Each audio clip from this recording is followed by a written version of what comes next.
S'agissant de l'inscription sur les listes électorales, il faut dire, nous sommes dedans, il y a les centres d'inscription sur les listes électorales qui sont installés partout sur le territoire national.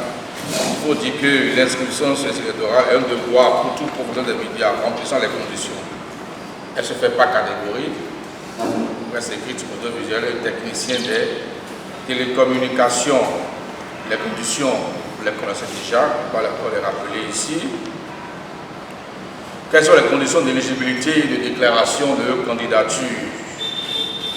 Elles sont prévues à l'article 16 de la loi organique relative à la HAC et reprécisées à l'article 21 de la décision portant cadre juridique.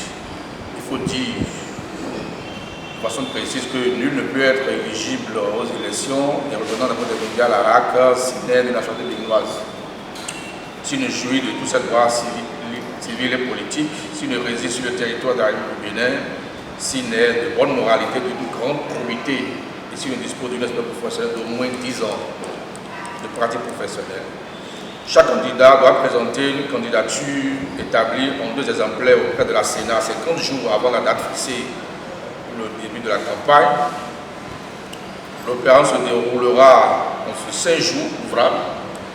Pour votre information, ça sera du 1er avril au 5 avril. Quel est le contenu de la déclaration?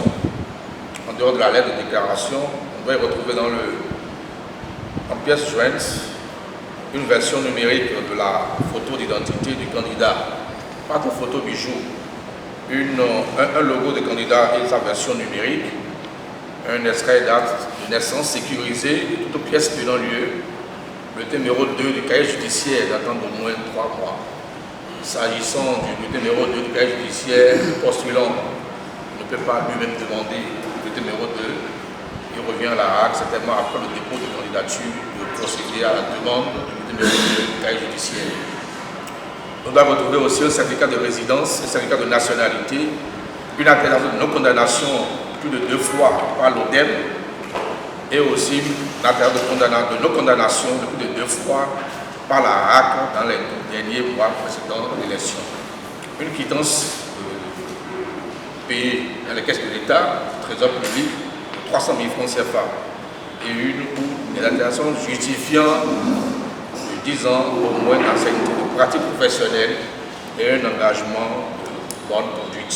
Il y a 3 représentants de la fête, à savoir une personne pour la presse écrite, une personne pour l'audiovisuel et une personne pour les techniciens de télécom, qui sont au sein, dont un est rapporteur de cette commission. Juste parce que quand on a rencontré vos représentants, ils avaient un peu une suspicion que la HAC organise, la HAC a encore des candidats en son sein. Et donc nous on a dit non, ce n'est pas le cas. Et d'ailleurs dans cette commission-là, les candidats qui sont membres actuels de la HAC ne sont pas dans cette commission temporaire qui travaille et ils sont exclus de toute décision liée à cette campagne. Ils ne savent pas ce qu'on fait. Donc sur ce point aussi, je voudrais revenir pour apaiser les uns les autres.